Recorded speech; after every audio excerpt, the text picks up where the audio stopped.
ultra touristique qu'ils avaient tendance à fuir.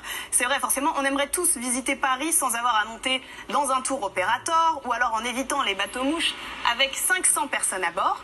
Donc, pour les Parisiens qui sont adeptes du staycation, il y a un nouveau concept qui a vu le jour à Paris, c'est le bateau apéro qui navigue sur la Seine.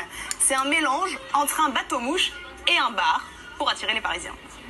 Ah, c'est sympa ça. Pour les Parisiens, un tourisme de proximité et surtout un tourisme de liberté. C'est-à-dire qu'il n'y a pas de contrainte d'écouter quelqu'un parler, etc.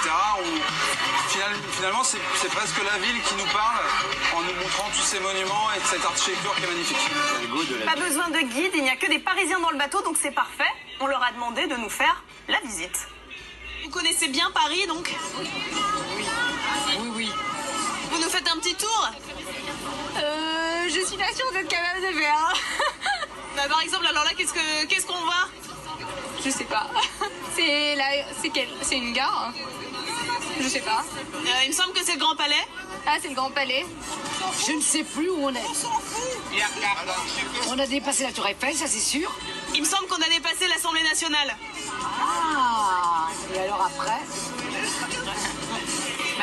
Bon, heureusement, les Parisiens ont de la chance, ils ont toute l'année pour redécouvrir leurs classiques. C'est assez amusant de voir leur regard émerveillé pour les premiers et puis qui pensent connaître Paris, qui finalement connaissent pas du tout non, Paris. mais là c'est un petit peu consternant, excusez-moi. Non, mais on en est Il y a quand même une chose On en qui est était peut-être évidente. au 10e verre. Oui, il y avait quand même Vous avez raison, parce que malgré tout, on voit bien que là, prenons l'exemple, tous autant que nous sommes de villes que nous avons découvertes, on voit bien qu'on ne peut pas y aller comme ça à l'aveuglette et que c'est la connaissance intime qui vous est apportée soit par un guide en chair et en os ou un bouquin qui donne de la valeur ajoutée au lieu. Et regardez, là, on les voyait le long de la Seine. Elles ont dû longer la colonnade du Louvre.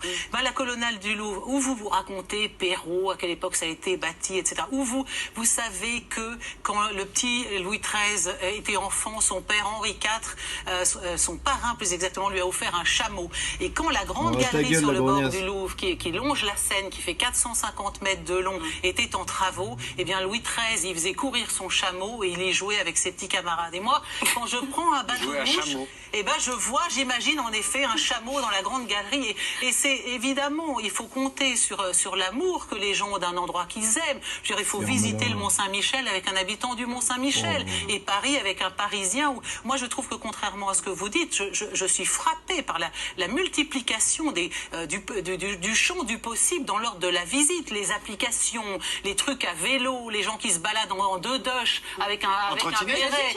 Il y a beaucoup de touristes sur les Le tourisme évolue beaucoup et Paris évolue